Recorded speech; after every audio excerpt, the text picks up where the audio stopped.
Hello student, इस class में आप लोग का स्वागत है। आज क्लास में लोग समझेंगे क्लास 12 का ऑब्जेक्टिव क्वेश्चन स्ट्रेट लाइन सरल रेखा, जिसे हम लोग बोलते हैं 3D। ये 3D आपका कहना है, इससे आपका ऑब्जेक्टिव 10 ऑब्जेक्टिव होता है 3D से। देखो 10 ऑब्जेक्टिव हम लोग आसानी से बना सकते हैं, बस खाली कंसेप्ट को ध्यान रखो और सभी समझ जाएंगे ऑब्जेक्टिव। तो इसमें पहला ऑब्जेक्टिव 3D का क्या करा है कि बिंदु P तथा Q को मिलाने वाली रेखा का दिक् अनुपात है। इसमें बताओ कौन सा दिक् अनुपात है। क्या बिंदु है? दो बिंदु।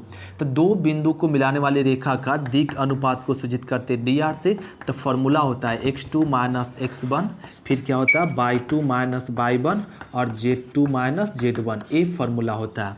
अब देखो x2 क्या है, इसमें -2, x1 क्या है 4, ये लिख दीजिए। और फिर y2 क्या है 1, y1 क्या है 3 और ये फिर Z2 क्या है -8 माइनस Z1 क्या है -5, तो माइनस माइनस प्लस 5 सॉल्व कर लीजिए। -6 -2 -3, ये आ गया क्या दिक् अनुपात। इसमें बताओ ऑप्शन नंबर क्या हो जाएगा बी। तो इस तरीके से जब दो बिंदु दिया रहेगा तब कहेगा दोनों बिंदु को मिलाने वाली रेखा का दिक् अनुपात बताओ। तो इस तरीके से हम लोग दिक् अनुपात बनाते हैं। तो ये हो गया क्वेश्चन नंबर फर्स्ट। अब हम लोग समझते हैं क्वेश्चन नंबर सेकेंड, इसको नोट करते फिर देखते सेकेंड।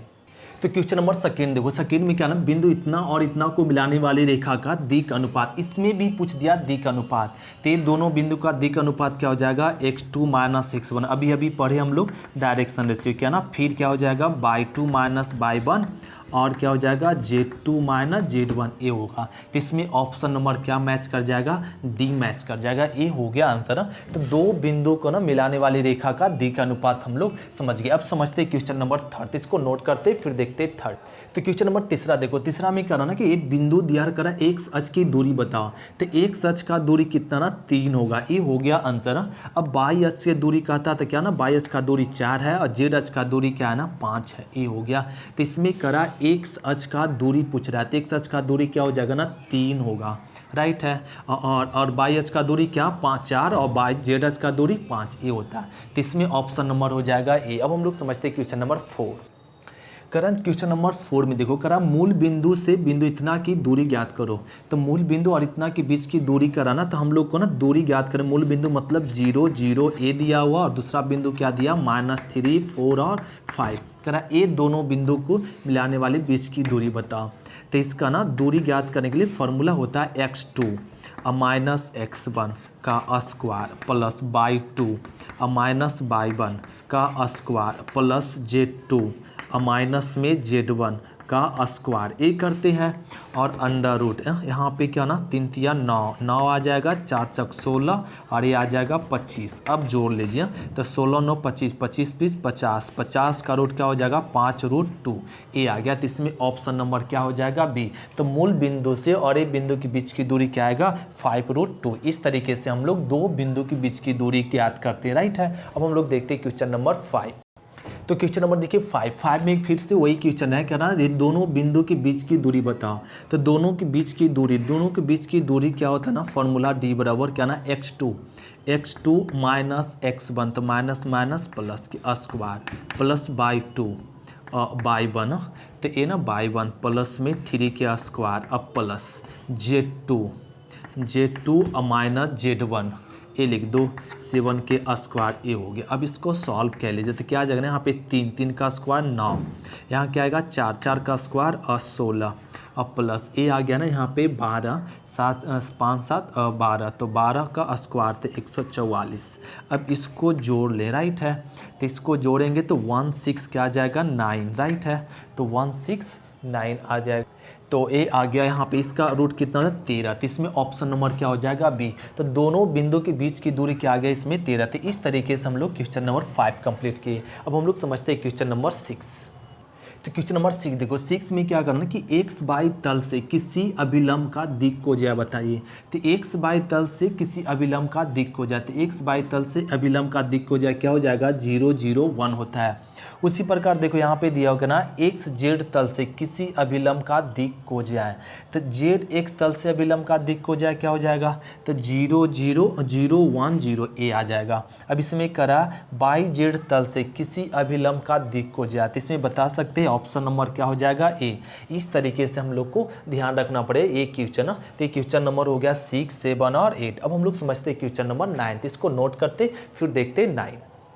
क्वेश्चन नंबर देखो 9 में क्या कर रहा है कि एक सरलेखा का दिक् कोज्या ज्ञात कीजिए जिसका दिक् अनुपात ए दिया हुआ, दिक् अनुपात डायरेक्शन रेशियो दिया हुआ 1 2 3, और इसका करा इस दिक् अनुपात से क्या निकाले दिक् कोज्या, तो डायरेक्शन कोसाइन, तो रेखा का डायरेक्शन कोसाइन क्या होता है 1/√, इसका स्क्वायर कीजिए 1, इसका स्क्वायर करेंगे और इसका स्क्वायर कर देंगे, राइट है।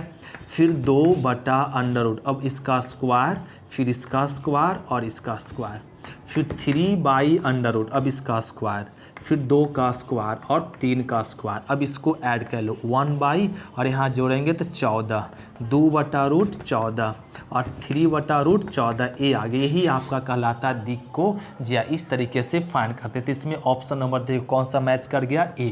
तो जब दिक् अनुपात दे दे और कह दे दिक् कोज्या ज्ञात करने के लिए, तो इस तरीके से हम लोग फाइंड करते हैं। अब हम लोग समझते हैं क्वेश्चन नंबर क्या 10। क्वेश्चन नंबर 10 देखो 10 में क्या कर रहा है कि यदि किसी सरलेखा का दिक् अनुपात ए बी सी है तो इसकी दिक् कोज्याएं बताओ। तो इसमें दिक् कोज्याएं क्या हो जाएगा ना, दिक् कोज्याएं ऑप्शन नंबर हो जाएगा डी।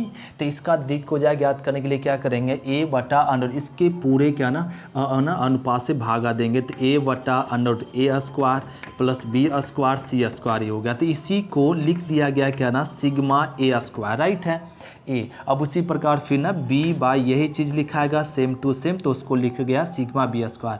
फिर c/√, यही चीज़ लिखाएगा, तो इसी को लिख दिया गया सिग्मा सी स्क्वायर। तो इसमें ऑप्शन नंबर क्या हो जाएगा ए। जब दिक् अनुपात ए दिया हुआ तो दिक् कोज्याएं क्या हो जाएगा a/सिग्मा ए स्क्वायर, b/सिग्मा बी स्क्वायर, c/सिग्मा सी स्क्वायर होगा। ये हो गया क्वेश्चन नंबर 10। अब हम लोग समझते हैं क्वेश्चन नंबर 11। तो क्वेश्चन नंबर 11 देखो 11 में क्या करा ना कि ए इतना करा, इसका दिक् अनुपात वाले दिक् कोज्या ज्ञात कीजिए। ए दिक् अनुपात दिया हुआ तो दिक् कोज्या ज्ञात करो। दिक् अनुपात क्या दिया हुआ 2 -1 -2, तो दिक् कोज्या हम लोग ज्ञात कर सकते हैं क्या, तो 2/√, क्या ना इसका स्क्वायर 4, इसका स्क्वायर करो 1, इसका स्क्वायर करेंगे 4, फिर इसी प्रकार से -1/√, तो 2 का स्क्वायर 4 और -1 का स्क्वायर 1 और -2 का स्क्वायर 4, फिर -2/√, 4 और इसका 1 का स्क्वायर 1 और 4। अब इसको जोड़ लो तो 2/4 4 8 1 9, 9 का रूट कितना आ जाएगा 3, तो -1/3, तो -2 क्या आ जाएगा 3। तो इसमें देखो ऑप्शन नंबर क्या मैच कर गया, इसमें ऑप्शन नंबर मैच कर जाएगा ए। तो दिक् अनुपात दे दे तो हम लोग दिक् कोज्याएं क्या कर सकते हैं, ज्ञात कर सकते हैं इस तरीके से। अब क्वेश्चन नंबर हम लोग समझते हैं 12। तो क्वेश्चन नंबर 12 देखो 12 में क्या कर रहा है कि यदि कोई रेखा धनात्मक नियामक अक्षों के साथ अल्फा बीटा गामा कोण बनाती है, क्या ना अल्फा बीटा गामा कोण बनाती है, इसमें बताओ ऑप्शन नंबर क्या होगा। तो sine square alpha plus sine square beta plus sine square gamma बराबर क्या होता है 2 होता है।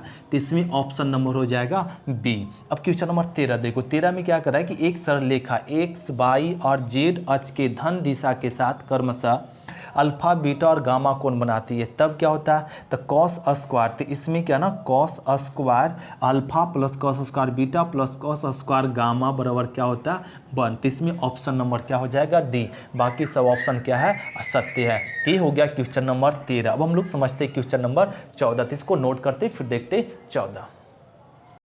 तो क्वेश्चन नंबर देखो 14 में क्या कर रहा है कि दो सरलेखाओं के दिक् अनुपात a1 b1 c1 और a2 b2 c2 दिया हुआ है। दोनों सरलेखाएं परस्पर लंब होगी। तो दोनों सरलेखा परस्पर लंब कब होगी, फर्स्ट रेखा का दिक् अनुपात ए है, सेकेंड रेखा का दिक् अनुपात ए है। तो दोनों रेखाएं परस्पर लंब होगा जब a1 a2 b1 b2 plus c1 c2 equal to क्या हो जाए 0, तब दोनों रेखाएं क्या है परस्पर लंब होगा। तो इसमें ऑप्शन नंबर क्या होगा बी। ये हम लोग थ्योरी में ऑलरेडी पढ़ चुके हैं, तो इसको नोट कर लेंगे। फिर देखते हैं क्वेश्चन नंबर 15। क्वेश्चन नंबर देखो 15 में क्या करा कि यदि दो परस्पर लंब रेखाएं कि दिक् अनुपात इतना तथा इतना है तो इसमें इतना बराबर क्या होगा जरा बताओ। तो परस्पर लंब रेखा का दिक् अनुपात हम लोग सभी जानते हैं a1 a2 b1 b2 और प्लस में c1 c2 बराबर क्या होना चाहिए 0 होना चाहिए।